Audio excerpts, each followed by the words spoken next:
Welcome to MindWise, an audio and video podcast exploring holistic perspectives on mental health care, psychology, and neuroscience, spirituality, and wellness.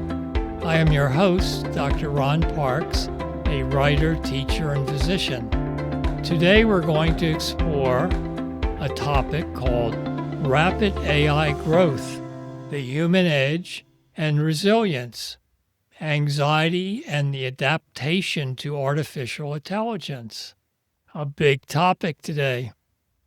A future in flux, careers and fears. I encounter many people who are beginning or entering their careers who face very different societal and economic issues when I started mine. I was just in conversation with a couple in their early 30s. They were thinking of getting married, but were grappling with the insecurities of finding the right career and achieving financial security. They had both trained in tech and information-related technologies as undergraduates, then earned graduate degrees. Each had interned at different companies heavily invested in artificial intelligence to expand their customer base and grow their businesses. This was to help them remain competitive and sustainable. Sometimes people approach me for collaboration or to talk about career choices. In this situation with this couple, I was glad it was just a casual conversation, as I expected it would be quite challenging for them given the current developments and rapid changes in our society, to plan or make optimal choices. This couple had the same sort of interests and goals that I perhaps had when I was first dating my wife and preparing for my career in the medical field, which also involved a lot of insecurity for me. From our discussions, what came to mind was that in the past, there was also times of great worry when major societal changes, including wars and other catastrophic events, threatened to destabilize society and basic security. I tried to stay optimistic with the couple who were discussing their anxious concerns about the future. I pushed through negative thoughts about the potential degradation of our society under rapid AI development. I pushed it out of my mind, as I had seen in popular science fiction dystopian movies of the day, with plots about the destruction of society taken over by inhumane tyrants, marked by mass poverty and an underclass of oppressed people struggling to meet their basic needs. I thought about the positive way to frame my conversation, focusing on the possibilities that often emerge in moments of change, when things we thought were defined and fixed shift towards greater fluency, with opportunities constantly arising. I was hopeful that in their love and care for each other, they would be on a path toward greater flexibility and perhaps be more prepared for a different kind of world than existed in the past. Economic insecurity about loss of upward mobility. There's been much talk in the air about the rapid development of artificial intelligence and its infusion into most aspects of our life, whether in our computers and smartphones, in banking or in accounting, or in information and guidance we get from search engines, drawn from their vast storage of information by what we call large language models. There's a fear and perhaps a level of panic among some that AI will replace their jobs or to be used by unethical enterprises or corrupt leaders to gain power and strip us of our freedom and necessities for survival. Fear wells up in dark movies where sinister forces have taken over destroyed much of society's fabric through war, or subjugated the citizenry to the overpowerful and wealthy autocrats, as in the kings and feudal systems in the darker Middle Ages. We all become subjugated to a meager, unsafe existence if a dystopian society occurs. A popular theme in science fiction movies, but unfortunately possibly hidden as deep concerns in the back of our minds, or perhaps in the collective unconscious.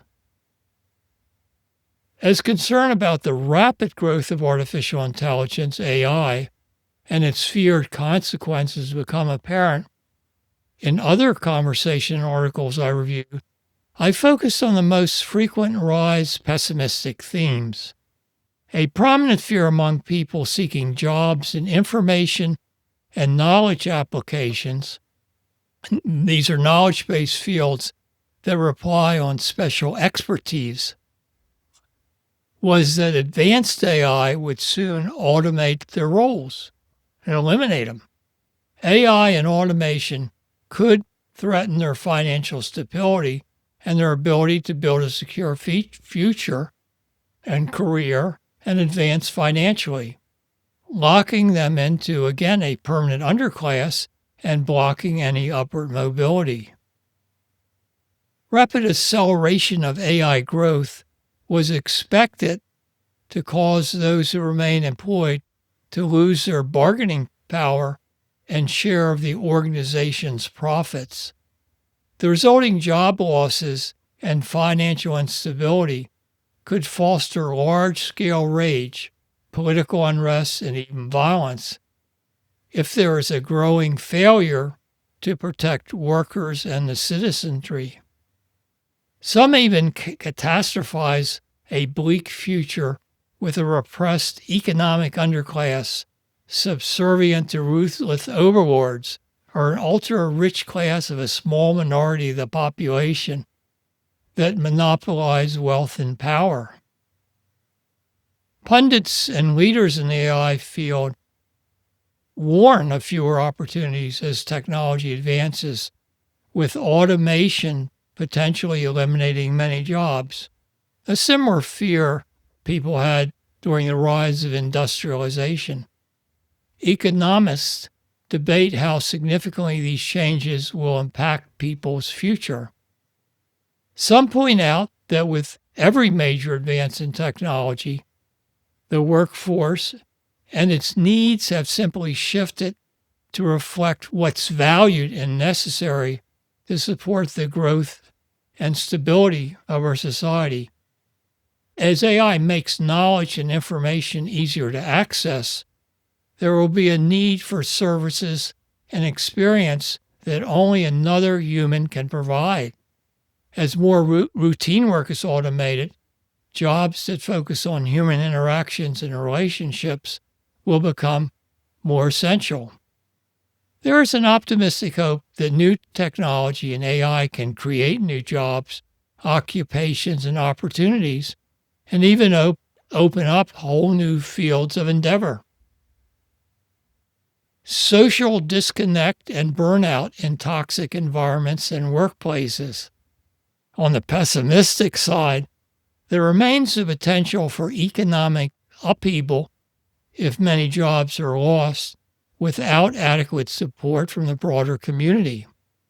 There's a risk that the growth of AI and with increasing capture of people's attention, especially amongst youth and more vulnerable individuals, will erode their social and relational skills, leading them to spend less time giving and receiving support from others, and essential for human health and well-being. A few times in the past, I have seen real tragedy when there was a mismatch between a person and a job at an AI development company. The bad fit was for the individual I knew who was hired by a large company seeking to rapidly develop its AI capabilities and programs to increase operational efficiency and become more competitive in the industry and develop the products needed to ensure its success.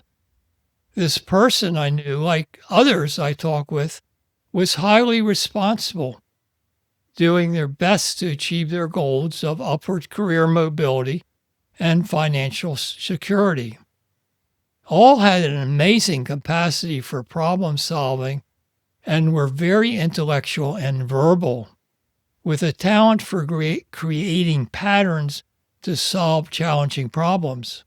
Employers who wanted to get the maximum benefit from their talented employees would have them work at a pace that would meet companies' goals with high financial incentives and pressure to complete projects without much concern for their health or well-being.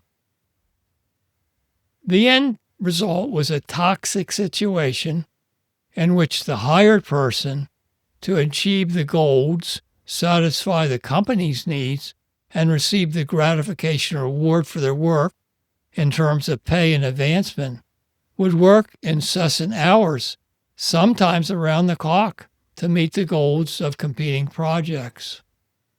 Burnout, often exhaustion, depression, and anxiety, ultimately can lead to dropping out of the workforce and the need for intensive recovery or care, medications, or even hospitalization. In uncommon or isolated situations, severe despondency could develop and lead to suicide or homicidal depression, as it's called. I recall these examples were from the early years of artificial intelligence development and reflected the employers and companies that existed then and probably still exist today. I guess that in all things, there are the good and the bad, as with the humanistic caring companies that exist alongside some of the toxic, destructive type of business and corporations that are more geared towards overzealous growth, profits, and the need to dominate others in the industry to the detriment of their workforce and the public.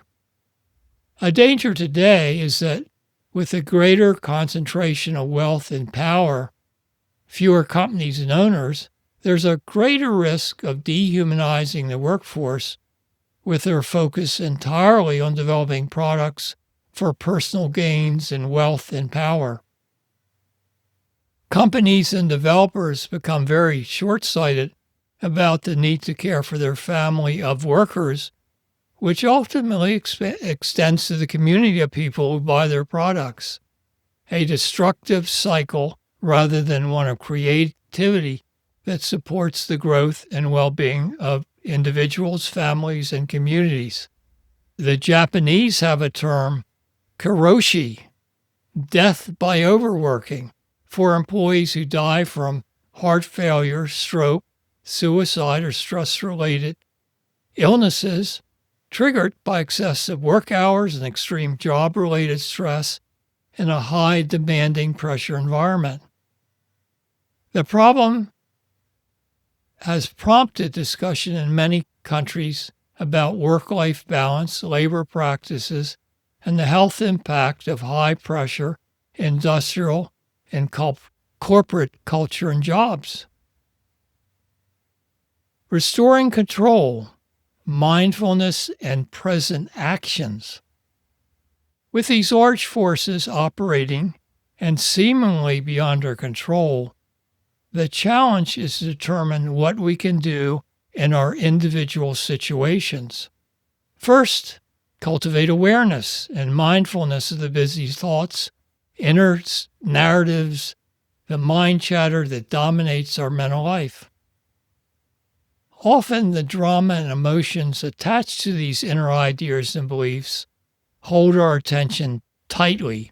They draw us away from the reality of the immediate world around us, from the changes always occurring, and from the flexibility and adaptability required for health, safety, and well-being.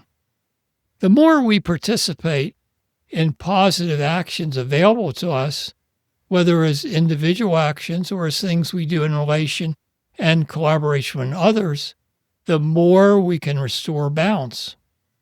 We move away from being trapped in unproductive thinking towards the immediate now presence and the true reality of what is happening in our moments to moments of existence. There are often immediate pleasures and gratifications that allow us to drop the addictive, consuming inner thoughts and drama that keep our minds spinning beyond the reality of what actually is in the present. One quick proof is to take time out right now for a pleasant break. Walk around your house or preferably go outside to take in the elements of natural settings in the community. In these moments of quiet and hopefully release from the busy mind chatter, you may begin to feel gratification and being free of the constant mental stress of trying to figure everything out. If you find yourself unable to let go of intense emotions, if your mind is racing with chatter or despondency feelings, and you can't be more present in the moment, it may be a sign that you're entrapped in a mental and emotional state that needs help. In those situations, support from trained and experienced people who work with these potential harmful states of mind can be important or critical. It can also become noticeable when somebody is dropping into the free fall, as I call it, of depression, anxiety, or addictions, or other mental states. Positive well-being actions, physical, spiritual, and social. There are many choices of activity, both mental and physical and spiritual, that can be considered an important part of your constant daily activities to maintain a balance between the needed engaged mental activity for career or productivity, or for the sustenance and care of oneself and others. Often we cannot control a lot of the things that we would like to. The larger societal forces that seem to be on a destructive path, or as out of control addictive behaviors we all sometimes get into, perhaps driven by our gratification needs, greed for more money, power, and dominance over others. We often do have the choice, when we don't think we do, to choose more immediate activities for our betterment, sustainability, and well-being. Of course, one might argue that what if you're in a bad relationship, an imprisonment of some sort, or working for one of these toxic jobs or companies where you feel you don't have any other choice and is needed for your survival. There are stories, even these terrible, oppressive situations, where people have survived by tuning into immediate things they could do, as those in an imprisoned situation could do with little bits of exercise daily, with mindfulness or reflective meditative practices. If one is again in a regular life and feels trapped or imprisoned with incessant running negative thoughts and narratives in the head, an increasing emotional state or mental agitation, it is time to reach out for help. With so many positive activities to restore balance to physical, mental, and emotional states, I can only mention a few that I have personally explored and found beneficial. I put exercise and nutrition on high of the list. I knew an influential teacher who taught that simply taking more time to chew your food in a meditative state was a survival technique he learned in a concentration camp.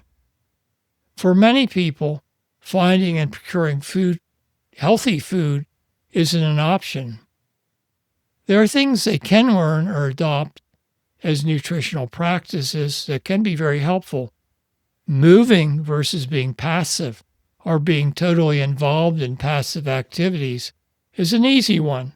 All you have to do is commit to moving more and adding healthy exercises you can do. I've always been a fan of yoga as it involves movement, stretching, breathing, and meditation-like techniques, and a philosophy that leans towards health, well-being, and spiritual attunement.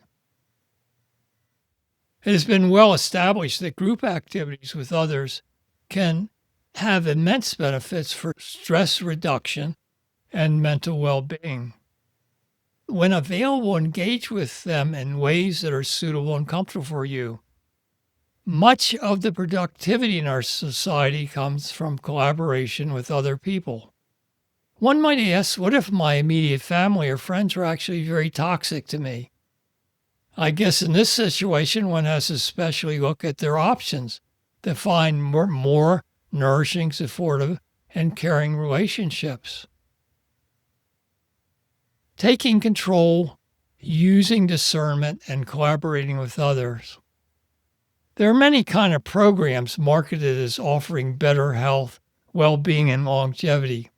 I would caution against jumping into things without carefully researching it to see if what is said or offered is truly beneficial for you. Any spiritual activity or involvement with a group pursuing spiritual goals has also been shown to be very beneficial. I use the term spirituality here in the broader sense of the counterbalance to being entrapped or imprisoned in your own mind through activities versus being more in the experience and awareness of the larger world and environment, which usually triggers the feeling of peacefulness, relaxation, release from the pain or entanglement of worries and overzealous mental activity. Everyone has the potential to move in the direction noted above through their own self-exploration, such as reading or personal research, while others find it through engagement with significant others or by pursuing any beneficial activities. So, seek out these beneficial and alternatives whenever possible. Control what you can within your immediate capacity and what is available to you. Again, when entrapped or feeling helpless or hopeless, reach out for help from others you believe will give you healthy guidance and direction, or from a trained and experienced mental health provider. Remembering Frank E. Wolf, A Call for Ethics in AI. In passing, and very pertinent to today's topic, there's a remembrance of an admired friend and neighbor's, Frank E. Wolf. He recently died at the age of 92. A robust, kind man of many talents and intellectual exuberance with a PhD who was deeply interested in artificial intelligence. He actually served as a business ethics advisor and authored a book on the topic and was working on a second book on ethics and AI until his final days. He maintained a disciplined fitness routine well into his 90s and embraced every opportunity to explore the world. A truly Renaissance person with a holistic embrace of life. Frank would want us to end this discussion by reflecting on the ethics of our current development of companies involved with AI. Just in a few words, AI is a branch of philosophy, also known as moral philosophy, that systemically studies concepts of right and wrong, good and bad, and principles that can govern human contact. And of course, much more. It involves analyzing normative questions about what people ought to do and act. And all this is applied to professionals, governmental, or business practices. It seeks to establish well-founded standards for behavior based on such areas as right, obligations, fairness, and virtues. This applies to all companies and businesses, but especially to those heavily involved with AI or companies that operate on a strictly profit and competition-driven model. But down to the individual level, It also applies to how a person lives and manages their own interpersonal, financial, and property relationships with others. In both cases, whether companies, corporations, or the individual, the poignant issue is how others, the world, or the environments are impacted. Certainly, how we care for ourselves and others, shaped by our actions and choices, affects not only our well-being, but also influences others, either positively or negatively, and can be mutually beneficial or harmful. So, a call out in remembrance of Frank to make the study and applications of ethics a vital part of our individual and societal world, whether it is for our individual needs or the larger spheres of business, politics, and AI development. For inquiries, go to https://parksmd.com/scheduling/. For the full article and references, go to https://parksmd.com/library of all posts/. And to the article there, Rapid AI Growth, the Human Edge and Resilience, which also has the references that you might be interested in. I appreciate your interest. Please share with others. Thanks to Sean Parks, editor and project manager, for his valuable contribution in editing. All content is created and published for educational purposes only. It is not a substitute for professional medical services or guidance. Always consult a healthcare provider for care related to medical or mental health conditions. This communication does not provide medical diagnosis, recommendations, treatment, or endorsements. Thank you.